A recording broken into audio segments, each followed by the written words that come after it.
Et depuis 15 jours déjà, le retour en travail en capsule, comme on dit ici, a recommencé. Ce qui, nous fait chuter drastiquement la fréquentation du restaurant de manière immédiate.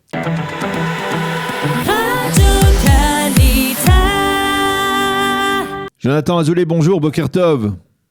Bon quart d'heure, Daniel. Merci d'être avec nous ce matin. Alors, lorsque l'on écoute les informations, lorsque l'on suit les médias israéliens, eh bien, on voit beaucoup de protestations, de plus en plus de protestations de la part de certains secteurs face à l'augmentation du nombre de malades positifs et à la multiplication des mesures restrictives imposées dans différents secteurs. Et en particulier, le secteur de la restauration est touché. Je le disais à l'instant tout à l'heure, on parlait aussi du secteur des spectacles qui risque d'être de plus en plus touché avec de nouvelles mesures restrictives qui pourraient être prises dans les tout prochains jours.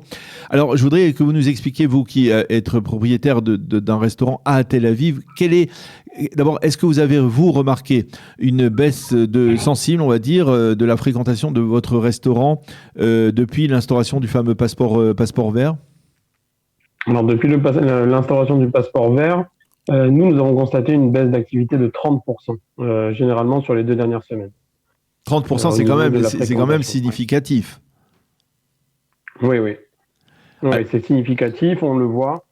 Alors nous, on est dans une zone de bureau, donc une zone où 95% de nos clients sont des employés de bureau qui travaillent dans la tour où se trouve notre restaurant.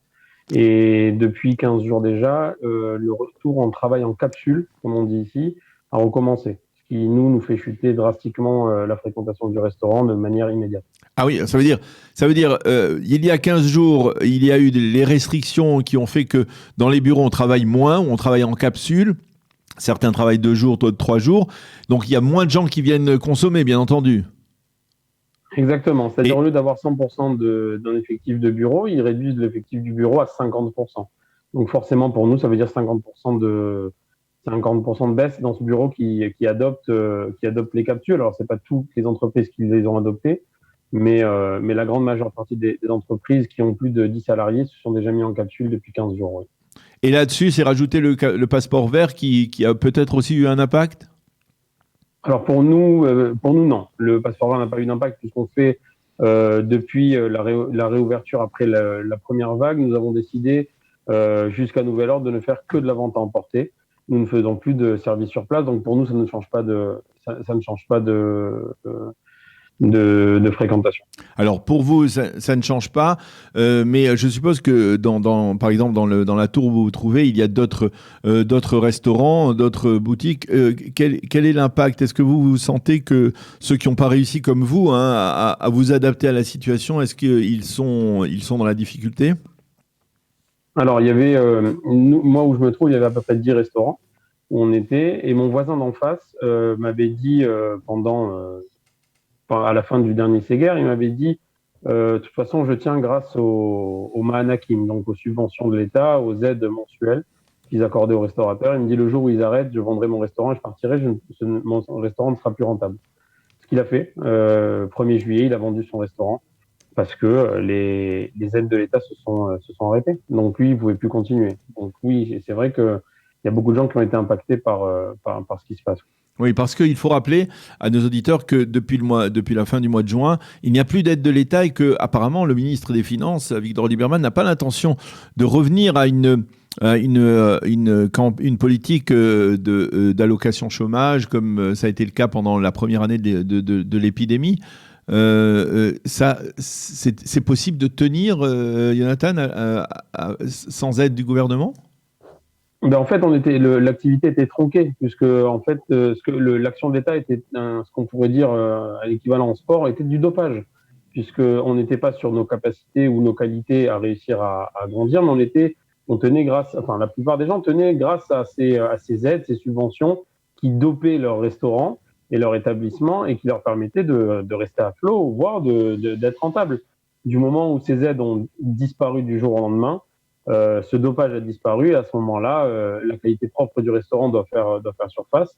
Et si le restaurant n'était pas rentable avant le dopage, après le dopage, il doit fermer.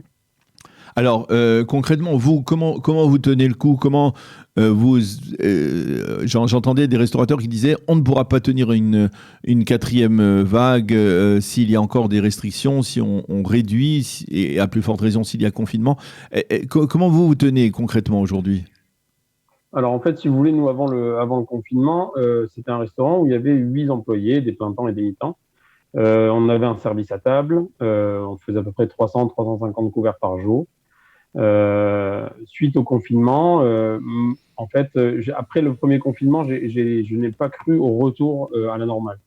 Alors peut-être que mais aujourd'hui, je suis content de ne pas y avoir cru.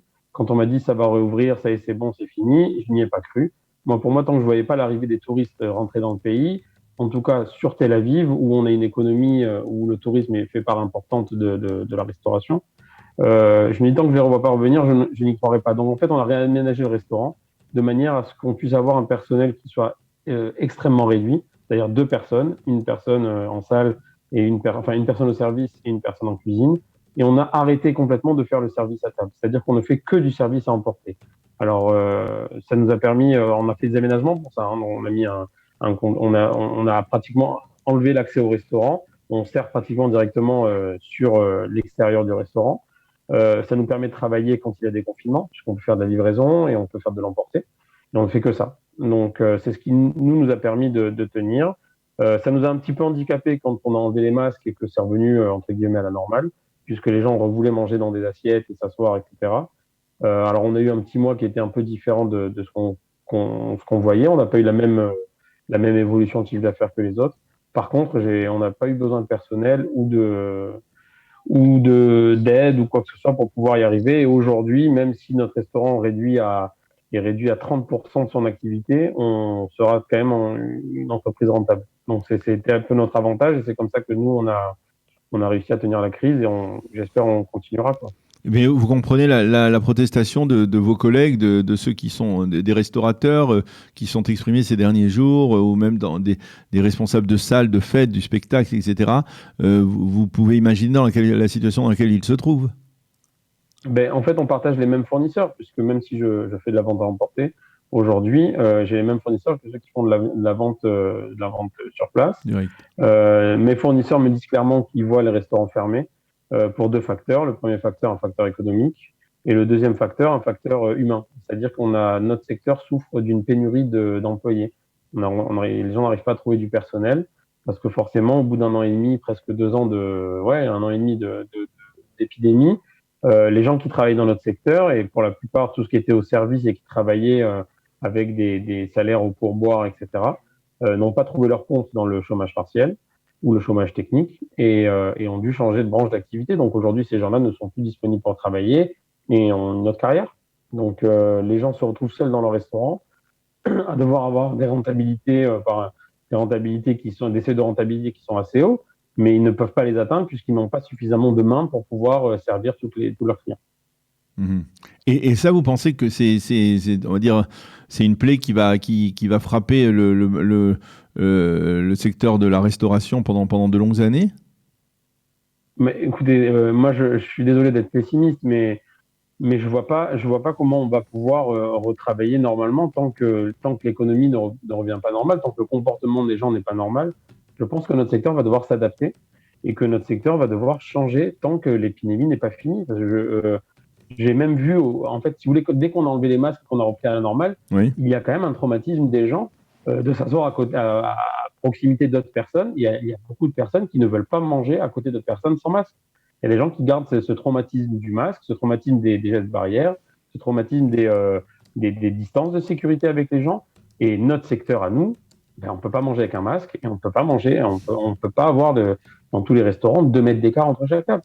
C'est justement physiquement pas possible. Alors, ou notre secteur se réadapte, ou notre secteur fermera. Je vois pas de solution différente. Mmh. Eh bien, Jonathan Azoulay, merci beaucoup d'avoir accepté de témoigner, de nous faire partager cette difficulté donc ressentie dans le secteur de la restauration aujourd'hui.